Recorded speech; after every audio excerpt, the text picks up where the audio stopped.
Bismillahirrahmanirrahim. Alhamdulillahi rabbil alamin. Wa bihi nasta'inu ala umuri dunya waddin. Wassalatu wassalamu ala asyrafil mursalin sayyidina wa maulana Muhammadin wa ala alihi wa sahbihi ajma'in. Subhanaka la ilma lana illa ma 'allamtana innaka antal alimul hakim. واهدنا وفقنا إلى صراطك المستقيم واهدنا وارفعنا برحمتك يا أرحم الراحمين لا حول ولا قوة إلا بالله العلي العظيم رب اشرح لي صدري ويسر لي أمري واحلل عقدة من لساني يفقهوا قولي أما بعد وقد قال النبي صلى الله عليه وسلم أن من خشع بصلاته دخل الجنة وكما قال صلى الله عليه wasallam. Sama-sama kita bersyukur kepada Allah Subhanahu wa taala atas limpahan nikmat, taufik, hidayah serta inayah. Terlebih nikmat umur, nikmat sehat yang diberikan oleh Allah Subhanahu wa taala kepada kita sehingga kita kembali bersama-sama dikumpulkan oleh Allah Subhanahu wa taala di tempat yang mulia, di dalam perkumpulan yang mulia dengan tujuan dan dengan niat yang sama, menuntut ilmu, mengharapkan keridhaan Allah Subhanahu wa taala. Mudah-mudahan apa yang kita lakukan diterima oleh Allah Subhanahu wa taala. Amin ya rabbal alamin.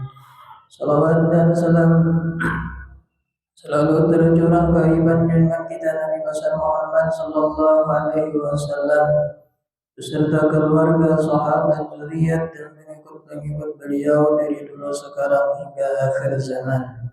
Jemaah salat subuh yang dirahmati Allah Subhanahu wa taala. Di hari yang ke-23 bulan Ramadan kembali kita melanjutkan pembacaan kitab Asrarus Salam min iddati kutubin mu'tamidah.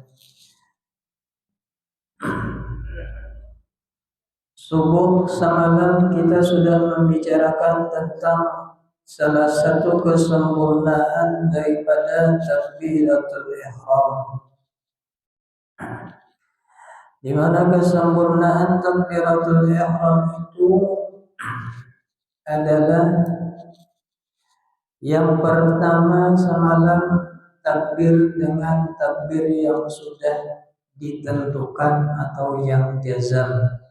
Tidak boleh takbir itu diganti dengan kalimat yang lain, tapi boleh takbir itu ditambah dengan dua sifat daripada sifat Allah Subhanahu wa taala sekalipun itu khilaf. Jadi takbirnya malam sudah yang pada boleh selain Allahu Akbar. Itu takbir yang jazam sudah. Kemudian syarat yang kedua kesempurnaan daripada takbir, bahwasanya engkau angkat kedua tanganmu itu berbetulan dengan dua telinga. Ini kesempurnaannya pula.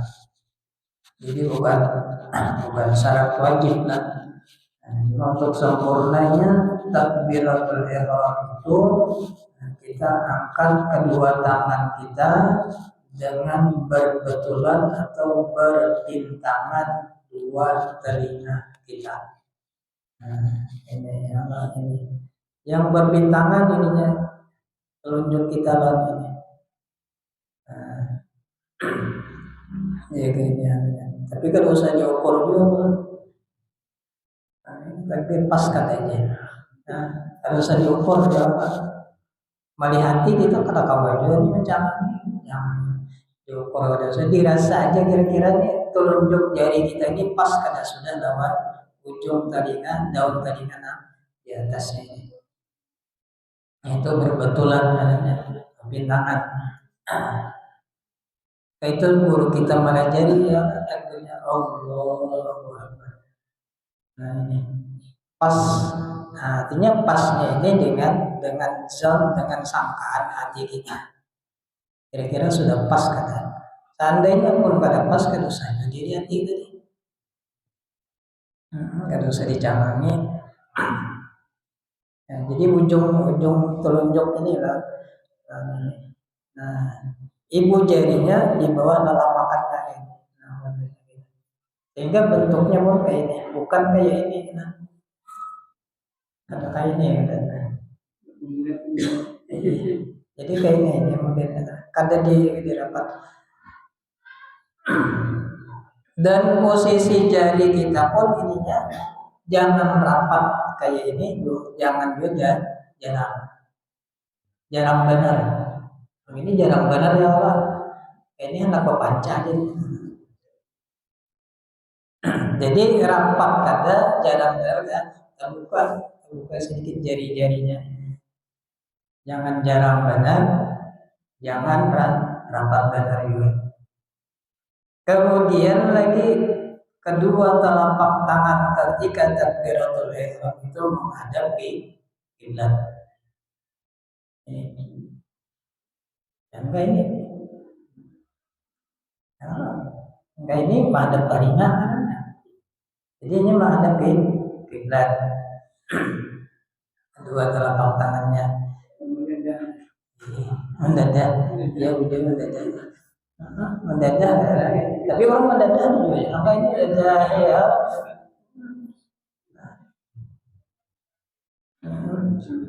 Itu posisi aneh. Jadi jangan terlalu rapat, jangan jarang, jangan juga kayak kemarinnya. Nah, kata ini kayak ular kobra pulang ini ya. Jangan juga kayak ini. Jadinya rata kayaknya posisinya rata. Kayak ini dulu atau pakai ini sama sekali. Itu. Tapi itu mengarahnya syarat kesempurnaannya, bukan syarat wajibnya. Kalau kita dipadahkan ini sembahyangnya takbiratul masalah, ada juga yang cuman bila jenaka ini berarti orang kada belajar benar. Salahnya salah kada belajar. Apakah salatnya sah? Tetap sah. Selama takbirnya dengan takbir yang sudah ditentukan tadi. Jadi ini pembintangan tadi. Yang pertama pembintangan, kemudian jari-jarinya itu jangan rapat benar, jangan juga jarang. Kemudian kalau mengarah telapak tangannya mengarah ke kiblat keduanya. Kemudian ketika kita mengangkat takbir posisinya ada perbedaan antara laki-laki dan perempuan. Di mana perbedaannya ketika laki-laki mengangkat takbir maka itu disuruh disunahkan ini ketiaknya terbuka sedikit. Nah, takbir ini ketiaknya terbuka, jangan bilang ini bilang kalau mau orang menyebar ulangnya sih. Nah, jadi ini terbuka ketiaknya sedikit untuk laki-laki. Ini kita usah ini lah. Jadi ada terbuka. Sedangkan perempuan ketika takbiratul ihram itu, ketika mengangkat tangan, ketiaknya ini dalam keadaan ditutup rapat. Bibinya terapat kayaknya posisinya. Ini ketiaknya mau dirapatkan ke awak. Bibinya kada usah kayak lalakian yang dibuka tadi ini sih. Nah ini kapit tadi. Tapi jangan ini kapit benar. Kayak mana pulang. Artinya dirapatkan lah ya. Nah, itu posisinya kalau binian mengangkat takbir. Jadi sedikit ketiaknya deh. Katiak kayak ngarannya ya Allah. Jangan dibuka. Nah, itu perbedaannya antara laki-laki dan perempuan. Itu ketika mengangkat. Ya.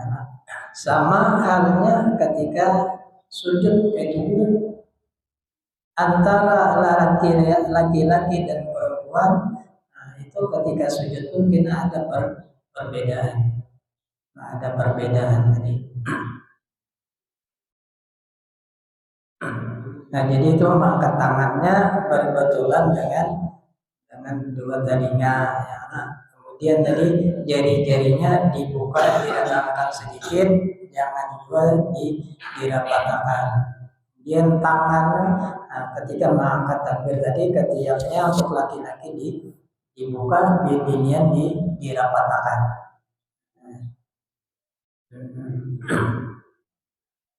Tapi kembali itu bukan wajib. Nah, punya wajib itu tuh pada saat takbirnya.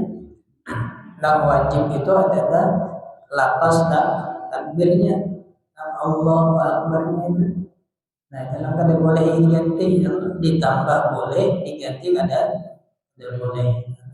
Allahu Akbar kada boleh. Allahur Rahman kada boleh. Boleh kemarin semalam disertai khilaf itu Allahur Rahmanur Rahim Akbar boleh, tapi khilaf dosa digauin. Yang ketiga, kesempurnaan daripada takbiratul ihram 2, bahwa hadir hatimu dengan Allah Ta'ala, maka takbir engkau serta membesarkan Allah Ta'ala. Nah, jadi ketika takbir, kita hadirkan hati kita besarkan Allah itu dengan kebesaran. Artinya di dalam takbir tadi kita khusyuk, karena di dalam situ tadi kita terletak muqaranatun niat. Namun kita kada khusyuk ketika mengangkat takbir, kayak apa kita anak niat? Ketika takbir keingatan macam-macam. Allahu Akbar, kalau kemudian keingatan rencana hari ini, keingatan ini memanggang atau bukannya lawan atau keingatan disusun dan rencananya, planningnya sudah ada. Allahu Akbar, mudah hari ini panas kawan, bukan isinya pas hujan harinya ada alatan takbir bersusun acara hendak buka puasa dengan ini dengan itu, ujung-ujungnya buka puasa nasi sapiring udah habis ya. Makan tunggal suapan juga.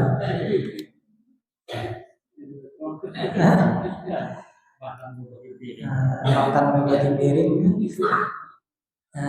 Jadi ujar Syekh Abdul Rahman Siddiq, ketika kita takbir itu supaya sempurna hadir hati kita dan kita membesarkan Allah.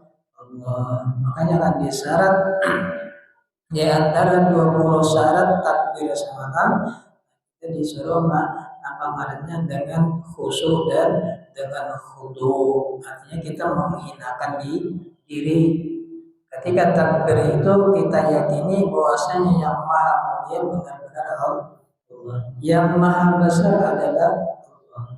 Kita hina, kita ada apa-apanya. Ya, makanya ketika kita takbir, ketika kita hendak menghadap lawan Allah Subhanahu wa Ta'ala, ketika mengerjakan sholat, maka ujar Sidin hendaknya status sosial kita di masyarakat atau di tengah manusia itu kita lepas. Jangan ada lagi anggapan ketika kita sholat kita itu adalah orang yang mulia. Kita adalah orang yang hebat. Lepas semua dunia. Biar presiden pokoknya ketika sembahyang lepas jabatan presidennya. Yang ada adalah kita ketika menghadap Allah adalah hamba. Gitu. Supaya benar-benar hadir timbul di dalam hati kita itu rasa rasa khudu tadi, rasa merendahkan diri tadi, dan rasa memuliakan dan membesarkan Allah Subhanahu wa taala. Bujur-bujur hadirin. Ada lagi dah, pokoknya status kita hilang ketika kita sholat. Yang ada kita adalah hamba.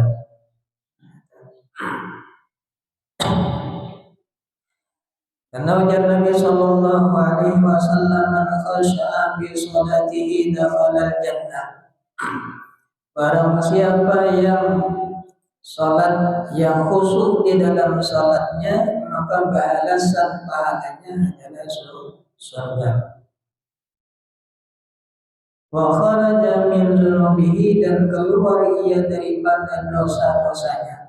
Dihapus semua dosa. Kayyuma waladatu ummuhu, sebagaimana ketika ia hanya dilahirkan oleh ibunya. Ini keutamaan orang yang khusyuk di dalam salat. Ketika tadi salatnya khusyuk, inya dimasukkan ke dalam surga dan dikeluarkan, dihapus dosa-dosanya itu sebagai seorang bayi. Ada berdosa lagi. Masa banyak habis dosanya. Kayak bayi lahir pun gak ada dosa. Bayi siapa aja deh. Bayi Nasrani kan, bayinya orang Yahudi kan, bayinya Konghucu, keharingan apa kan. Selama itu bayi berarti kakak anak itu belum berdosa. Sampainya balik. Sehingga ada riwayat yang mengatakan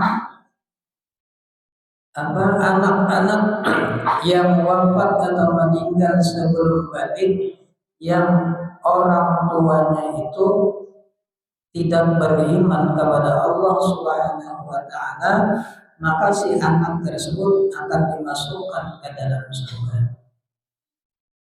Karena ini belum taklik lagi, belum mendapat kewajiban. Ini belum balik. Karena yang sudah dapat taklik tadi, dapat kewajiban tadi adalah orang yang sudah balik.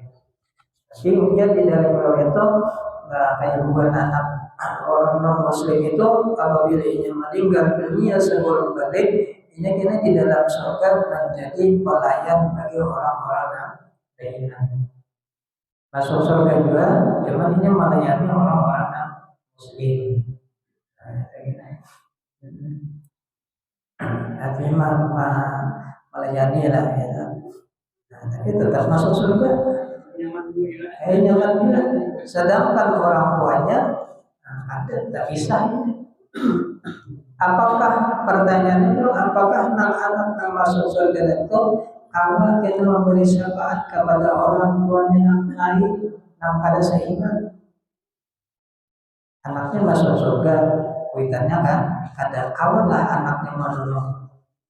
Jawabannya karena ada seiman, maka si anak itu kata kawan menolong kuitannya. Kata kawan ini memberi syafaat. Berbeda dengan anak orang muslim, orang yang beriman, apabila ia wafat di usia sebelum balik, ia bisa atau diberikan hak untuk memberi syafaat kepada orang tuanya.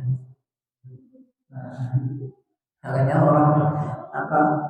makanya ujar ulama, namun ada bayi yang meninggal jangan ditangisi di sini. Kenapa jangan ditangisi di sini? Satu, karena ini meninggal dalam keadaan suci. Yang kedua, karena ini di akhirat menjadi penolong bagi orang tuanya. Kesan apa disedihi di sini? Ya, cuman biar kayak itu kita tangis dulu ya. Siapa nak ada sayang anak ya, nangis apa mamanya mati pada anakku, jenang laki ya. Awalnya mati kau jadi biasa.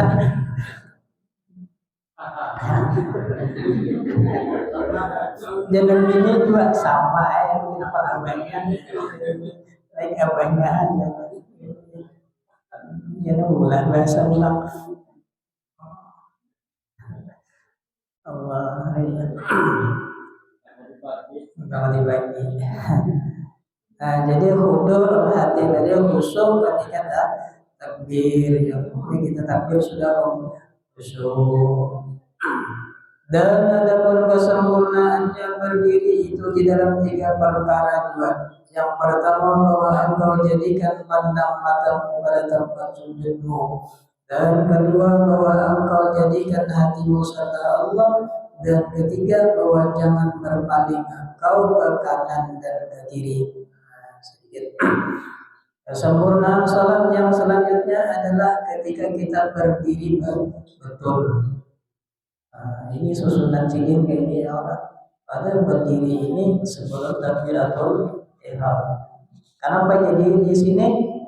Ya enak di sini karena orang sembahyang bisa dalam keadaan duduk dan bisa dalam keadaan berdiri. Sedangkan takbiratul ihram bisa dikerjakan dalam keadaan apapun. Berdiri takbiratul ihram, berduduk takbiratul ihram.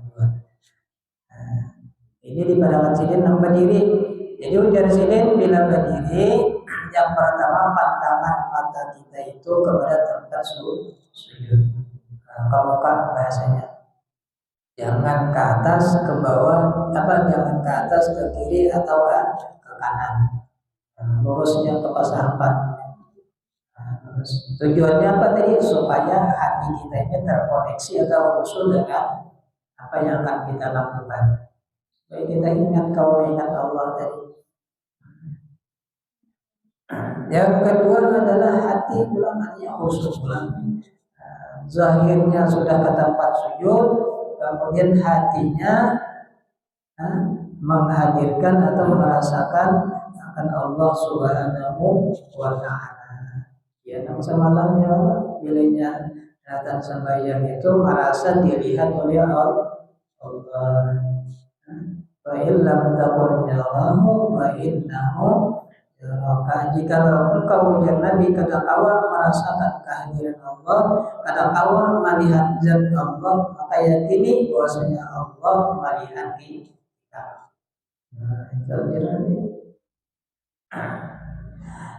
Dan jangan pulang berpaling ke kanan dan kiri. Ini ketika berdiri betul. Jadi ada prosesnya anak sembahyang. Kadang kiri kanan Allah Akbar. Berdiri betulnya belum sempurna tadi, sudah tak takbir. Maka itu ujar ulama mustahil kalau khusyuk. Bila zahirnya kepada khusyuk, maka batinnya pun tidak akan bisa khusyuk. Jadi khusyuk itu dimulai dari anggota zahir. Bila zahirnya sudah khusyuk, insya Allah batinnya pun akan khusyuk juga. Wallahu a'lam.